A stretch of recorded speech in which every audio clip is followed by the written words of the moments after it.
রাতে বন্ধুরা ফাইনালি আমি চলে আসলাম ব্রিগেড মাঠে, যেখানে হচ্ছে লক্ষ্যকণ্ঠে গীতা পাঠ। এখানে কত লোক জড়ো হয়েছে সেটা তোমাদেরকে শুধু আমি দেখা। তো বন্ধুরা, গেটের শুরুতেই কত করে লোক তো দেখতেই পাচ্ছ। এর মধ্যে ঢোকার জন্য একটা প্রসিডিওর লাগে, এখানে রেজিস্ট্রেশন করতে হয়। অনলাইনে বা অফলাইনে তোমরা করতে পারো। অফলাইনে করলে এখান থেকে গীতা একটা দিয়ে দিচ্ছে সঙ্গে। তো যাই হোক, কীরকম প্রসিডিওর কি আমি এই লোকটার কাছ থেকে জিজ্ঞেস করে নিচ্ছি। দাদা, এখানে প্রবেশ করতে গেলে কীভাবে কী করতে হচ্ছে? আধার কার্ডের জেরক্স আছে? হ্যাঁ, আধার কার্ডের জেরক্স বা ভোটার কার্ডের জেরক্স দিয়ে রেজিস্ট্রেশন করে ঢুকতে হবে। আচ্ছা আচ্ছা, ঠিক আছে। এটা কোথা থেকে করবো? এটা 4 নম্বর গেটে চলে যান, ওই যে পরপর 4 নম্বর। আচ্ছা, 4 নম্বর। 4 নম্বর গেটে যাবেন, ওখানে গেলে আপনি আধার কার্ডের জেরক্স থেকে রেজিস্ট্রেশন করাবেন, তাহলেই ঢুকতে দিয়ে দেবেন। আচ্ছা আচ্ছা, থ্যাংক ইউ। বন্ধুরা, রেজিস্ট্রেশনটা মেনলি সুরক্ষার জন্য করা হচ্ছে, তাছাড়াও কাউন্ট করার জন্য। তো এখানে সবাই দেখুন কীরকম স্লোগান দিচ্ছে বিভিন্ন জায়গা থেকে এসে।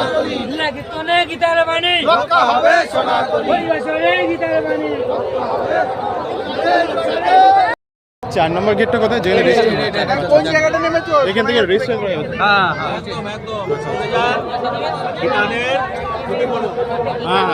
হ্যাঁ, মানে কি কি লাগছে ডিটেইলস? আধার কার্ড, আর যদি আপনার রেজিস্ট্রেশন কার্ড থাকে রেজিস্ট্রেশন নাম্বার, রেজিস্ট্রেশন, ঠিক আছে। হ্যাঁ। আর অথবা অনলাইন যদি করে থাকে অনলাইনে সেই অনলাইনে রেজিস্টার নাম্বার রেজিস্টার আছে, ওখানে আমরা আধার কার্ড বা রেজিস্ট্রেশন নাম্বার না দেখে আমরা ছাড়ছি না, ঠিক আছে। আচ্ছা আচ্ছা, ঠিক আছে।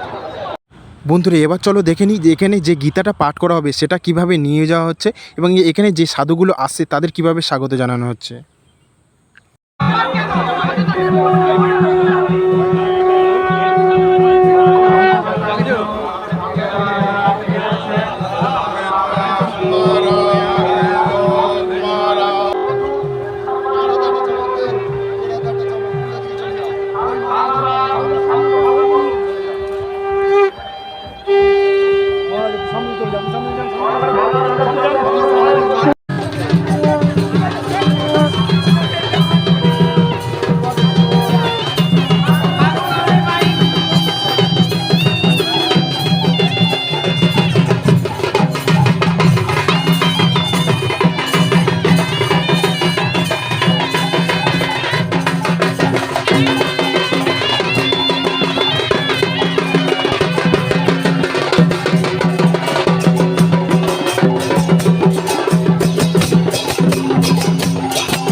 চলো বন্ধুরা, এবার দেখে নিই কত লোক জমেছে এবং স্টেজের দিকে গিয়ে দেখি যে এখন কি অনুষ্ঠান চলছে।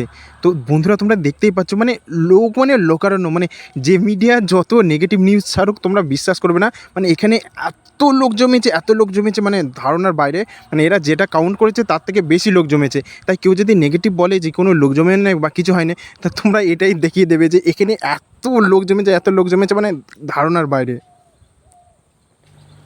আর বন্ধুরা, এখানে বড় বড় এলইডি এরকম পর্দা লাগানো হচ্ছে টিভি মতো, যাতে মানে পুরো সব দর্শক এগুলো দেখতে পায়, কারণ অনেক দূরে দূরে লোক বসছে তো স্টেজ থেকে, সেই জন্য।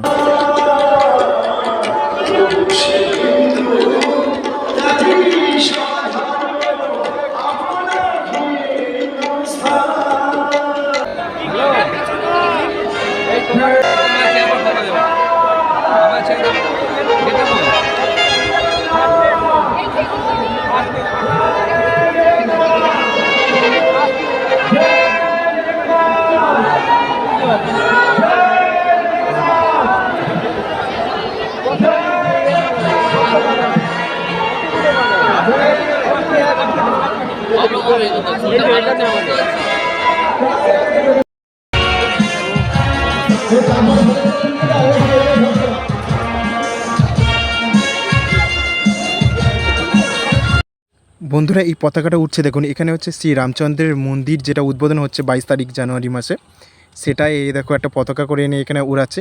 মানে দেখতে হেভি লাগছে, আর তার সঙ্গে এই সুন্দর মানে পরিবেশ, মানে এক প্রকার মানে অতুলনীয় অতুলনীয়। তো বন্ধুরা এবার বিজেপির নেতাগুলো অনেকে ঢুকছে। এই দেখুন একটা দিলীপ ঘোষ আসছে, এরপরে লকেট চ্যাটার্জিও এসেছিলো। তো এখন বিজেপির নেতাগুলো পরপর আসে। তো আসার সঙ্গে সঙ্গে কেমন মিডিয়া আর কেমন লোক এরকম ঘিরে ধরেছে তোমরা তো দেখতেই পাচ্ছ। মানে এবার বিজেপির নেতাগুলো এবার আস্তে আস্তে সবাই ঢুকছে এখন।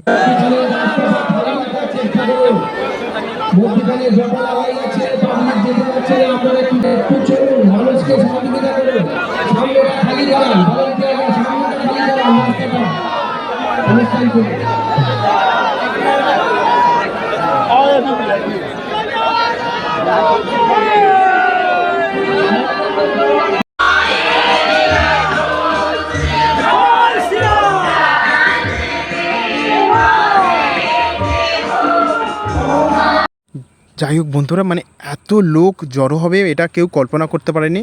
এটা বলাই যেতে পারে যে সনাতনীদের একটা বিরাট বড় বিজয় হয়েছে। আর যেসব জায়গা তোমার মনে হচ্ছে খালি, আরও মানে আমি এসেছিলাম 10টার দিকে, আরও কত লোক আসে তোমাদেরকে আমি সেটাই দেখাচ্ছি।